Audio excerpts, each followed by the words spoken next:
this game, yung mindset lang talaga ng bawat isa is mag-enjoy. Enjoy namin ulit yung paglalaro ng volleyball. So yun lang, and sumunod lang kami sa sistema ni Coach. Kung ano yung mga in-ensayo namin, in-apply lang namin. And yun, sobrang in-enjoy namin yung buong game. Now, besides you, naging all-around performance din ng buong teammates mo. All your Creamline teammates, how do you think the team performed today?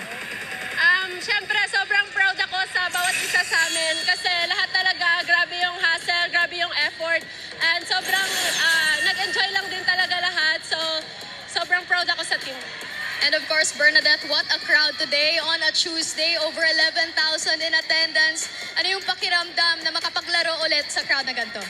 Yes, sobrang saya kasi ilang buwan din na bago ulit makapaglaro ng ganito na sobrang daming crowd. So, sobrang thank you po sa lahat ng mga nandito, pumunta at nanood. And makita-kita po tayo sa iba pang mga games. And of course, any family, friends, messages you'd like to give, now's the time. Yes, of course, binabati ko yung family ko, mama, papa, sa kapatid ko na nanonood ngayon. Hi po sa inyo. And syempre, sa lahat po ng Creamline Management, Sir Joe, Sir Alan, Ma'am Lizan, Ma'am Lily, thank you po sa lahat ng support, and sa kay Mr. and Mrs. Nang. Thank you po. All right, congratulations once again, Bernadette Pons. A triple-double to get Creamline on the board tonight, Bumaniw. Yeah, over 12,600.